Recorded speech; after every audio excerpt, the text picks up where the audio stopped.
Pastor Dave here, coming to you live from beautiful Linwood, Minnesota. First Word. Okay, so yesterday I filmed First Word and I hit a wrong button, so it remained hidden from the whole world. So I apologize for that. You can now find that video online if you look in our YouTube channel. I know YouTube doesn't always organize it well, but we have a First Word playlist. So the First Word for March 22nd, Monday, if you put that in the search or you look in our playlist, you'll find it. So my apologies. Now we're on to Tuesday. Saw an interesting thing today that I want to start off with, and that is we have an albino robin in our neighborhood. It's really quite striking. It's not completely white, but a lot of white blotches and gray. Anyway, it showed up today, and I just Googled it because I was fascinated. Like, how did it find the same neighborhood? And I think robins always do that, but you don't notice it because all robins look the same. But anyway, they go down to Mexico or southwest Minnesota or the Gulf Coast, and then they come back, and the albino robin found our exact neighborhood once again. And I know it's not unusual. Like, yeah, Dave, that's what birds do. They migrate. But it was just kind of amazing this morning. What a miracle that is, how they were created to find the exact same spot from wherever they went. So anyway, with all that aside, let's turn to the book of Mark. We're in Mark chapter 10, and we're going to read, again, this common theme about the disciples just missing it, just not seeing, not hearing what Jesus is really saying. And we just have to remember that if the disciples missed it, so might I, so might we. And so let's read how they missed it yet again in Mark chapter 10. They were on their way up to Jerusalem with Jesus leading the way, and the disciples were astonished, while those who followed were afraid. Again, he took the 12 aside and told them what was going to happen to him. "We are going up to Jerusalem," he said, "and the Son of Man will be delivered over to the chief priests and the teachers of the law. They will condemn him to death and will hand him over to the Gentiles, who will mock him and spit on him, flog him and kill him. 3 days later, he will rise." Then James and John, the sons of Zebedee, came to him. "Teacher," they said, "we want you to do for us whatever we ask." "What do you want me to do for you?" he asked. They replied, "Let one of us sit at your right hand and the other at your left in your glory." "You don't know what you are asking," Jesus said. "Can you drink the cup I drink or be baptized with the baptism I am baptized with?" "We can," they answered. And Jesus said to them, "You will drink the cup I drink and be baptized with the baptism I am baptized with. But to sit at my right or left is not for me to grant. These places belong to those for whom they have been prepared." When the 10 heard about this, they became indignant with James and John. Jesus called them together and said, "You know that those who are regarded as rulers of the Gentiles lord it over them, and their high officials exercise authority over them.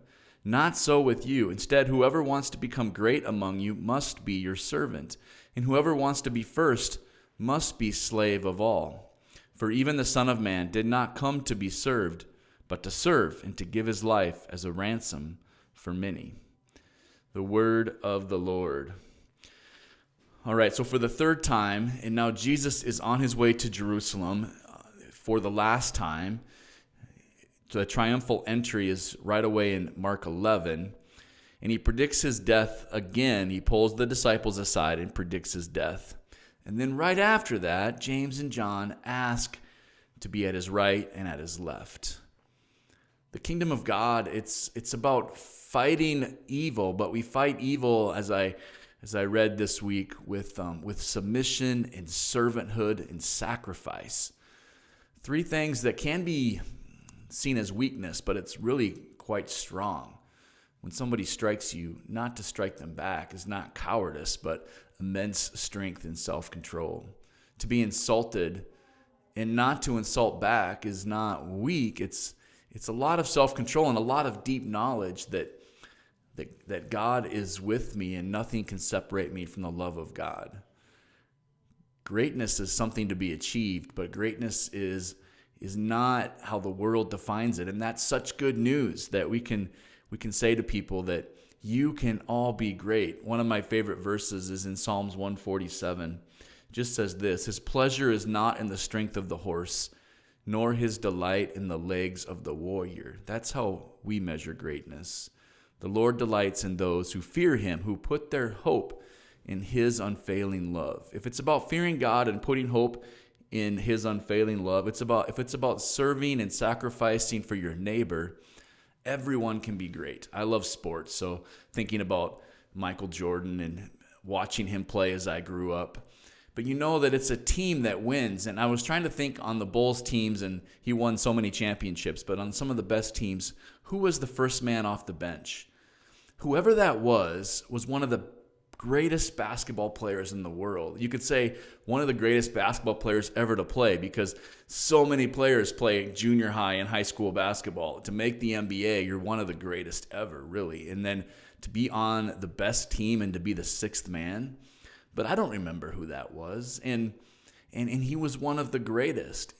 Elgin Baylor just passed away. Like, I know that name because I love basketball so much, but all of this is so fleeting. And in God's eyes, he says, if you want to be great in the world, you've got to be exceptionally exceptional.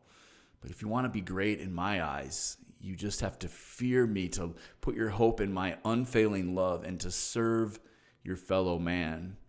So the disciples were going after greatness. One author said when they asked about being on the right and the left, the persons that were on his right and his left on the cross, that's the irony, that at the cross is where Jesus got his glory, and on his right and his left were two thieves or robbers.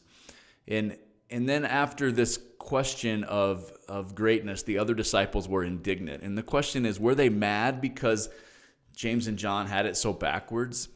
The authors don't think so. They were mad because they were trying to weasel their way in, kind of one-up them, pull Jesus off to the side and get their names in before everybody else. Like a total worldly thing to do, right? Like to pull the boss aside and butter him up and put your name in before anybody else. And the other disciples were mad, not because they missed it, but because they were trying to weasel their way into the kingdom. And Jesus just says, don't you know that those who are regarded rulers of the Gentiles lord it over them?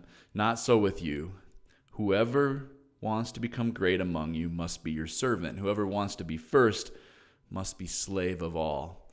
It takes a lot of faith to believe that mowing your neighbor's yard when nobody sees, God sees, and he smiles, and he sees that as greatness. When you go visit somebody in the nursing home that's sick and no one knows you're there, that God sees as you hold that person's hand and you spend time with them. God sees, and he smiles, and he sees that as greatness. And it takes a lot of faith, but Jesus says, trust me, I see, I know.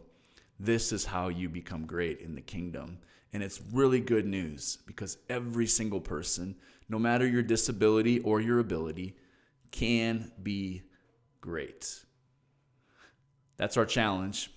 Go out, find a way to be great by serving somebody well today. Friends, Tuesday, kind of rainy in Minnesota. Hope you can keep a smile on your face. The Lord bless you and keep you. The Lord make his face to shine upon you and be gracious to you. The Lord turn his face toward you and give you peace. So know that yesterday's first word is online. You can find it.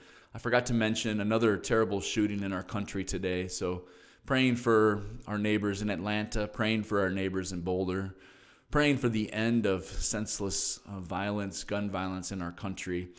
So as we go about our lives serving our neighbor, we know that we should mourn with those who mourn, and so we do that today. It's good to be with you. We look forward to being with you tomorrow. I know that at First Word, our artwork is by the talented Emily Lemon, sound production by the great Chris Stoltzman, and our original music that I'll leave you with by my friend Lonnie Leo. Have a blessed day, friends.